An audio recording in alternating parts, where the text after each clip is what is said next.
Olá, muito boa noite. Eu sou Eduardo Davids e esse é meu canal Tricolor Desiludido. Seja muito bem-vindo, você que é um tricolor desiludido, acha que o São Paulo não vai ganhar nada nesse ano, aliás, tem certeza, e até mesmo você que é um tricolor iludido, acha que o São Paulo vai ganhar tudo, Libertadores, Mundial e até a Champions League. Todos sejam muito bem-vindos a esse canal. Peço encarecidamente que se inscrevam nele, curtam o vídeo, ativem o sininho para receberem mais notificações, assistam aos nossos divertidíssimos e curiosíssimos shorts que lançamos toda semana aqui no canal e deixe seu comentário acerca do tema do vídeo de hoje, que é: Dorival Júnior, ele está indo bem no São Paulo? Ele conseguiu evoluir? Ele conseguiu dar corpo nesse time do São Paulo? Bom, pessoal, primeiro então a gente precisa fazer uma análise histórica, digamos assim, né, sobre o trabalho do Dorival Júnior no São Paulo. Estabelecer alguns marcos cronológicos, né? Dorival Júnior, então, que na primeira passagem dele pelo São Paulo, ele já entra numa fria, né? Foi lá em 2017, pegando o time do Rogério Ceni, né? E São Paulo vindo de maus resultados no Campeonato Brasileiro e precisando desesperadamente fazer pontos para escapar da zona da degola. E naquele exato momento, o São Paulo acaba repatriando o Hernanes, o Profeta, e ele vai muito bem ali no time do São Paulo, né? Que faz com que o São Paulo escape dessa situação incômoda no Brasileirão de 2017. Se eu não me engano, ele fez 8 gols em 19 jogos, uma média muito acima para quem é um meia, convenhamos, né? Fora algumas jogadas, passes para gol que ele deu. Então, assim, naquele momento, o São Paulo atinge o objetivo, mas, ao meu ver, não é por conta do Dorival Júnior, mas sim por conta especificamente desse jogador, do Hernanes, né? Ele meio que acaba carregando ali o time nas costas, né?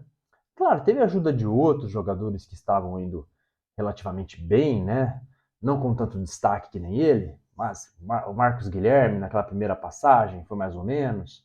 O Gilberto, que hoje está no Cruzeiro, né? Também teve ali certo destaque. Tinha o Lucas Prato, né? Que não foi lá muito bem, mas fez uns golzinhos. Então, o fato é que a primeira passagem do Dorival pelo São Paulo não me inspirou assim aquela confiança, né? E convenhamos, até ele assumir o Ceará no ano passado, ao meu ver, a única passagem dele que foi boa foi pelo Santos. No Santos lá em 2010, né? O Santos do Neymar, do Paulo Henrique Ganso, em que o Dorival ele vence o Campeonato Paulista e ganha também a Copa do Brasil, né? E ele acaba saindo meio que pela porta dos fundos do time do Santos por conta de uma briga que ele teve com o Neymar, né? Ninguém ia mandar o Neymar embora, evidentemente. Então mandaram embora o Dorival Júnior, aquela história, né? A corda vai estourar sempre pro lado mais fraco. A partir dali, então, o Dorival assumiu vários times. Atlético Mineiro, Palmeiras, não me lembro outros, mas acho que Cruzeiro também. E ele não fez trabalhos de destaque. Né? Pegou São Paulo também depois disso, agora em 2017, agora, eu falo assim, né? Relativamente recente. Não teve trabalhos de destaque. Eu não me lembro qual ano que foi. Ele voltou para o Santos e aí sim ele fez um trabalho razoável, né? Não me lembro que ano exatamente foi. Mas fato é que eu sempre vi o Dorival assim como um cara que, se for para dar certo, ele vai dar certo no Santos. Porque só ali ele deu certo. De fato, só ali. E quando ele vem para o Ceará, no ano passado, ele faz um trabalho interessante. O Dorival que estava parado fazia um certo tempo, né? O presidente do Ceará deu uma chance para ele. Ele vinha vindo bem, principalmente na Sul-Americana. O time estava invicto. E eu digo mais, o time só aplicava goleada na Sul-Americana. Na primeira fase, a melhor campanha foi a do Ceará. talvez se ele estivesse no confronto contra o São Paulo, a história teria sido diferente. Então, a partir dali, né, dá aquela pulguinha atrás da orelha, mas fica naquilo, né? Jogador técnico de time pequeno, né? Tudo bem. Mas o Flamengo aí que veio de Paulo Souza, fez de tudo para trazer o técnico que estava na seleção da Polônia, né? O português. O Flamengo traz o Paulo Souza, desculpem, e que não faz uma grande campanha. E sem alternativas no mercado, o Flamengo investe no Dorival Júnior. E o Flamengo, curiosamente, vai bem com o Dorival Júnior. Ah, Eduardo, mas com aquele time do Flamengo é muito fácil. Tá, pessoal, eu sei que acaba sendo um pouco mais confortável treinar um time que tem jogador, que tem estrutura, que tem dinheiro para trazer quem o treinador quiser, né? Mas o Paulo Souza não deu certo. O Vitor Pereira, agora há pouco aí, né? Também não deu certo. Então o Dorival ele tem o seu destaque, sim, né? Ele tem o seu mérito. Ele ganha uma Copa do Brasil, ele ganha uma Libertadores da América. Se ele tivesse ficado no Flamengo, fatalmente ele teria ganhado um desses títulos que ele perdeu agora no começo do ano, né? Talvez o Mundial, a Supercopa do Brasil e até mesmo o Campeonato Carioca. Bom, então depois que ele finaliza essa passagem pelo Flamengo, né? E o São Paulo vem naquela corda bamba com o Rogério, a diretoria já não está mais em lua de mel com ele tem alguns atritos com atletas do elenco, né? Patrick no final do ano passado, o Luan recentemente afastando ele do elenco porque ele não tinha renovado o contrato, o Marcos Paulo por conta de uma publicação do jogador na rede social e também porque ele não está correspondendo, né? O Rogério. O time não estava jogando. Ele faz algumas exigências para a diretoria também de reforços, como o David Sene. A diretoria fez os seus esforços ali e foi um jogador que não virou nada para o São Paulo. Então, em meio a esse espaço conturbado, né, e o São Paulo tem uma eliminação precoce no Campeonato Paulista, treina durante uns 20 dias, e aí quando vai pegar o Ituano na Copa do Brasil, no Morumbi, casa cheia praticamente, o São Paulo decepciona. Aí foi a gota d'água, né? E começou alguns burburinhos de Dorival Júnior no São Paulo. Eu, no primeiro momento, eu não gostei do burburinho, né? Por conta desse histórico do Dorival, tanto no São Paulo quanto em outros times, né? Com exceção do Santos, como eu havia dito agora, né? Então, assim, o São Paulo vence o Porto Cabello com o Rogério, mas vence daquele jeito, né? No sufoco, no finalzinho do jogo, né? E a diretoria toma uma atitude, né? Até então, no começo daquela semana, havia aquele burburinho de que Dorival havia conversado com o São Paulo, de que havia empresário no meio, e eu custei acreditar, né? Falei, o Rogério ganhou, não existe isso, o técnico ganhava ser mandado embora. E curiosamente, ele foi. Aliás, eu não me lembro qual foi o último técnico de São Paulo que foi mandado embora depois de uma vitória. É sempre depois de uma derrota, de uma desclassificação. Então, eu gravei um vídeo para falar do Rogério Ceni. Não sei se vocês se lembram, mas eu estava com a camisa do Rogério, né? Camisa de enquanto ele na época que ele foi goleiro, né, do São Paulo. E eu ponderava a respeito, né, de que o Rogério não estava vindo bem. Eu não queria mais o Rogério no São Paulo, mas se fosse para trazer o Dorival Júnior, eu queria que ficasse o Rogério. Naquela oportunidade, eu disse isso. Não nego. Tá gravado o vídeo, tá no meu canal, pessoal. Então, quando o Dorival ele vem para o São Paulo, mesmo a meu contragosto, vamos assim dizer, né? Ele começa a mostrar resultado, ainda que o time não estivesse jogando um primor. Né? Então, no total, ele tem 8 jogos pelo São Paulo, com 4 empates e 4 vitórias. A estreia dele talvez tenha sido a mais impactante, porque o São Paulo venceu o América Mineiro por 3-0 no Morumbi. Tudo bem que foi um jogo que o nosso goleiro Rafael ele trabalhou muito, né? Fez alguns milagres ali.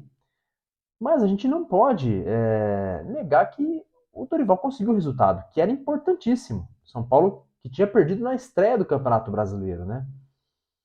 Então, naquele momento, ele dá uma resposta para o São Paulo, para o torcedor, né? E aí vem o jogo decisivo da Copa do Brasil contra o Ituano fora de casa. E, da mesma forma, né, o São Paulo não jogou um primor da bola, mas ele dá o resultado. O Dorival dá o resultado para a diretoria, para a torcida, para o próprio São Paulo. São Paulo vence por 1-0. Então aquele sufoco inicial, né, de meu Deus, vamos fazer 0 ponto no Brasileiro na segunda rodada, vamos para a zona de rebaixamento, vamos ser desclassificados da Copa do Brasil. Esse primeiro temor, né, de todo São Paulino, dirigente e por aí vai, ele passa por hora, né? E aí o São Paulo segue a sequência com o Dorival, empata com o Curitiba fora de casa, um resultado até que bom pelo que foi o jogo, né? Novamente aí o São Paulo não jogou bem o primeiro tempo. Aliás, em todos os jogos dá para falar com o Dorival Júnior que o São Paulo não jogou o fino da bola, mas entregou em boa parte do jogo algumas boas jogadas e entregou principalmente o resultado, que é o mais importante, convenhamos, né? Não adianta nada jogar bonito e não ganhar. Olha o exemplo aí da seleção brasileira das Copas de 82 e 86, né? Não é da minha época, mas eu sempre ouço todo mundo falar, já vi vários lances e por aí vai. Então, a partir daquele jogo, né, depois de Curitiba e São Paulo vai para a Copa Sul-Americana. E tem um empate amargo ali com o Deportes Tolima da Colômbia, né, empate de 0-0. São Paulo mesclando o elenco, Dorival sempre nessa filosofia, né? É um jogo marcado por 2 gols que o Juan perdeu, né, aquele atacante jovem do Sub-20. E então, talvez ali eu já fiquei com uma pulguinha atrás da orelha, né? Poxa, né? Segundo empate com um time que é mais ou menos, né? Mais ou menos não, o Tolima é ruim demais, né? Mas, enfim. A partir daí, o São Paulo ganha do Internacional por 2-0 em casa, né? Um segundo tempo muito bom do time, né? Bem consistente. O Pablo Maia faz um golaço, o Elton Rato erra um gol sem goleiro, mas fato é que o São Paulo criou nesse jogo. No jogo seguinte, empata com o Fortaleza fora de casa, um bom resultado, me parece, né? Embora ali o São Paulo em algum momento teve a chance de ganhar o jogo enquanto estava com a mais em campo, mas por ser fora de casa e contra um Fortaleza, que hoje em dia é um bom time, é considerado sim um bom resultado. Depois contra o Corinthians fora de casa, né?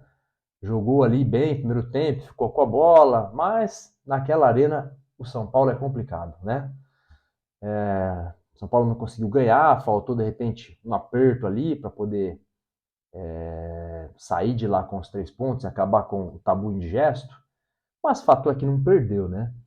E na última quarta-feira, né, o São Paulo venceu o Sport fora de casa por 2-0. O jogo que também não foi um primor, né, como todos os outros, do Dorival.